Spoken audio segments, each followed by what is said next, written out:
Assalamualaikum, selamat datang di channel Raja Weton, channelnya segala prediksi. Mohon dukungan kepada semua teman-teman untuk memberikan like dan komentar yang membangun. Terima kasih dan selamat menonton. Kali ini kita akan membahas ramalan Jayabaya tentang terjadinya bencana besar di Pulau Jawa tahun 2026 berkaitan dengan Megatrust. Halo semuanya, pernah dengar nggak soal ramalan kuno yang katanya nyambung sama sains modern? Nah, belakangan ini lagi rame banget viral sebuah narasi yang mencampur adukan keduanya dan ya bikin banyak orang bertanya-tanya. Kita akan kupas tuntas klaim kalau ramalan Jayabaya itu udah memprediksi gempa Megatrust dahsyat di tahun 2026. Yuk kita telusuri bareng-bareng. Oke, kita mulai dari akarnya dulu ya. Sebenarnya, dari mana sih datangnya isu viral yang bikin heboh ini? Nah, ini dia pertanyaan utamanya. Bener nggak sih ada ramalan dari zaman dulu yang spesifik banget nyebut bakal ada gempa dahsyat di tahun 2026? Buat jawab ini, kita perlu ngertiin dua dunia yang kelihatannya beda banget tapi ternyata saling berkelinding, dunia kearifan budaya dan dunia fakta ilmiah. Oke, pertama-tama, biar nggak salah kaprah, kita harus kenalan dulu sama sumber budayanya. Apa itu Jangka Jayabaya? Jadi apa sih Jangka Jayabaya itu? Gampangnya ini tuh kumpulan ramalan yang dihubungkan dengan Prabu Jayabaya, seorang raja legendaris dari kerajaan Kediri. Tapi penting banget nih buat dicatat, ini bukan buku manual teknis loh. Anggap aja ini semacam panduan simbolis yang diwariskan dari generasi ke generasi untuk membantu orang memahami perubahan zaman.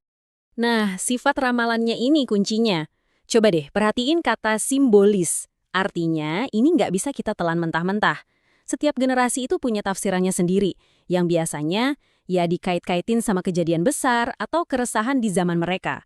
Jadi ini lebih ke soal pencarian makna, bukan prediksi pasti yang 100% akurat. Oke, sekarang kita geser dulu ya. Dari dunia budaya, kita loncat ke dunia sains. Kita mau bedah istilah yang jadi jantung dari semua rumor ini. Megatrust. Pasti sering dengar kan kata ini? Gini, secara sederhana ini tuh gempa bumi raksasa, super besar. Terjadinya pas ada satu lempeng tektonik raksasa yang nyelip ke bawah lempeng lainnya. Nah, proses selip-menyelip inilah yang bisa ngelepasin energi yang luar biasa gedenya. Terus apa hubungannya sama kita? Penting banget, karena Indonesia itu letaknya persis di cincin api Pasifik. Ini tuh kayak jalan tolnya lempeng-lempeng tektonik dunia. Mereka ketemu, gesekan, tabrakan di sini. Ini fakta ilmiah ya.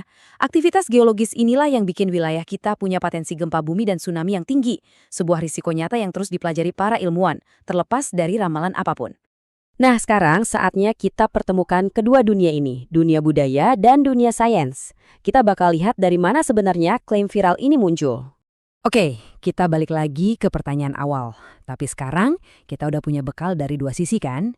Jadi, apakah Jangka Jayabaya benar-benar secara eksplisit menyebut istilah Megatrust dan tahun 2026?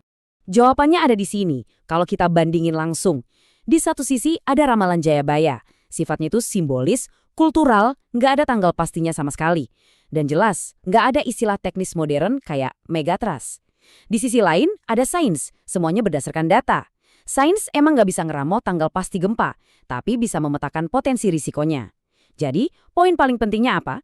Detail spesifik kayak tahun 2026 dan kata Megatrust itu nggak ada di naskah kunonya. Itu adalah gado-gado zaman sekarang. Terus, kenapa kok bisa dihubung-hubungin? Nah, ini jawabannya lebih ke psikologi kita sebagai manusia. Wajar banget kok kita seringkali cari pegangan dari kearifan masa lalu pas lagi ngerasa cemas sama masa depan. Kekhawatiran kita soal potensi gempa, terus diproyeksikan ke tafsiran ramalan kuno. Inilah yang sering kita sebut fenomena cocok logi. Sering banget terjadi kalau lagi ada ketidakpastian. Oke, terus kita harus gimana dong dengan semua informasi ini? Yuk, kita ubah cara pandangnya. Dari yang tadinya takut, jadi siap siaga. Mungkin ya, pesan yang sebenarnya, baik dari warisan budaya kayak ramalan Jayabaya, maupun dari data sains, itu bukan buat nakut-nakutin kita. Bukan soal, pasti bakal ada bencana. Tapi justru sebaliknya, keduanya itu kayak alarm pengingat yang kuat buat kita semua. Biar selalu waspada. Nah, ini dia langkah-langkah nyata yang bisa banget kita lakuin. Daripada panik gara-gara rumor, mending kita pakai energinya buat nambah ilmu soal kebencanaan. Coba deh cari tahu apa aja risiko di daerah tempat tinggal kita. Siapin rencana darurat buat keluarga. Dan yang paling penting, ikutin terus informasi dari lembaga resmi kayak BMKG. Jangan dari sumber nggak jelas. Ini namanya mengubah rasa takut jadi aksi nyata. Pada akhirnya, kuncinya cuma satu, sikap kita. Mau itu pas kita baca berita viral, atau pas kita coba memahami warisan leluhur, yang penting adalah kita harus kritis, bijak, dan selalu mendasarkan tindakan kita pada pengetahuan yang bisa dipertanggungjawabkan. Sebagai penutup, saya mau ninggalin satu pertanyaan buat kita renungkan bareng-bareng. Daripada ngebenturin budaya sama sains, gimana kalau kita coba padukan? Gimana kalau kita lihat warisan budaya itu sebagai pengingat untuk waspada, dan sains sebagai alat praktis untuk mewujudkan kewaspadaan itu? Bagaimana caranya kita bisa meramu kearifan masa lalu dan pengetahuan modern untuk membangun masa depan yang lebih aman buat kita semua?